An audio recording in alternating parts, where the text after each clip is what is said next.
Make your Christmas season merry and bright with the brand new Race 92 David Land Collection Kaal Cat Holiday Edition Christmas shirt. Oh, look at this thing. Look how cute Kaal Cat is. He's here for the cookies. And if you're here for the cookies too, go over to race92.com, the David Land section on there. Use code DAVID10 at checkout and buy 2 shirts and give one to that special someone in your life this Christmas season. Also, while we're plugging things, you should definitely go check out yesterday's video, the And They Walked Away tribute with IndyCars as a theme. YouTube actually suppressed this video at the beginning, the first couple of hours of its upload time. They decided it was not advertiser friendly. I requested a review and then they decided it was advertiser friendly. But when they do that, it means that the video is not shown to anyone outside of the subscribers. So if you haven't seen this video yet, you should definitely check it out. It's a really received a lot of positive feedback on it, and honestly, I'm planning a sequel to it. So if you think you might like it, go check that out. And so let's talk about a few things that are happening in the world of racing just before Thanksgiving. And the first thing is that Chase Elliott announced last night, kind of a surprise on Twitter, that he will be racing in this year's Chili Bowl Nationals. This will be his first attempt at that particular race. Obviously, there's a lot of NASCAR drivers that are associated with this race. There's several already on the entry list, including Kyle Larson, Christopher Bell, Chase Briscoe, guys like that. Speaking of Chase Briscoe, and this is kind of interesting because the way this all came about is kind of convoluted and interesting, is that the sponsor on this particular midget is a CNC company. And Briscoe, of course, is driving for Stewart-Haas Racing in NASCAR. So with Briscoe going to the Cup Series, driving for Haas, well, Haas's money comes from CNC machines. So generally speaking, you don't want your brand new Cup driver driving for a competitor. So Briscoe apparently brokered this deal to get Chase Elliott to run this particular midget that would have otherwise gone to Chase Briscoe. It's a kind of a funny situation that it all kind of came together, and certainly it's good from a perspective of the NASCAR champion not just remaining in NASCAR. Chase Elliott looks like he's going to have a very busy beginning of the year, of course, because he's also running in the Rolex 24 at Daytona. So this is just the kind of stuff that I love. I think more champions should be willing to step outside of their comfort zone, go run something different. I think it'll be great for the Chili Bowl event, and certainly it'll also be good for the Rolex 24 coming down the pipeline, that you have Chase Elliott adding some extra star power to these events that are really, really cool and great events to start the year. There's also been some talk about Rick Hendrick versus dirt racing, and particularly like sprint cars and midgets, especially wingless stuff.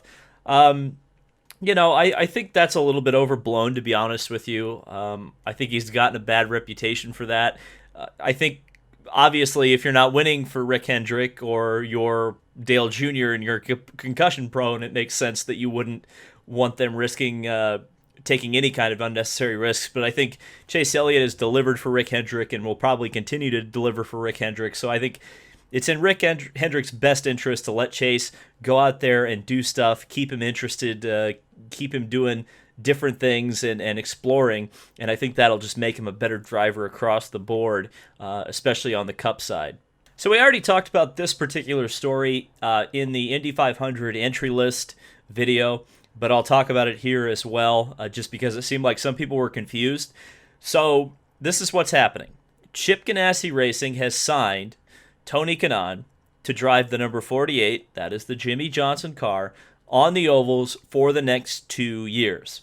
Kanaan has sponsorship from NTT Data and Bryant Heating and Cooling to make that happen. Now, there was a lot of questions I noticed in the Indy 500 entry list video about Jimmie Johnson running the Indy 500. So that was always off the table for 2021. Him racing on ovals, particularly at the Indy 500. What we were kind of speculating on, and I still will at this point, is that Jimmie wants to do ovals. He has said as much. He wants to test on them, but he's had no confirmed plans of actually running the ovals. This definitely throws a curveball to any of those potential plans, because obviously this is his car, and Tony Kanaan is now committed to it for 2 years. So that in and of itself would say to you that Jimmie Johnson is probably not going to run the ovals for 2 years.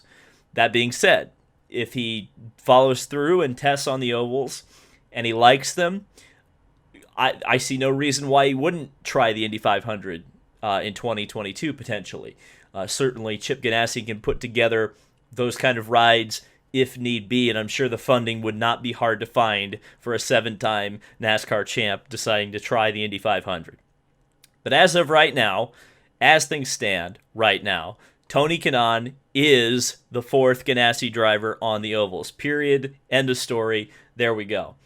I'm very happy about this for several reasons. Number one is the fan aspect. He's been very transparent, very clear that this was supposed to be his last year. He stayed because he was disappointed that the fans didn't get to participate in his final year.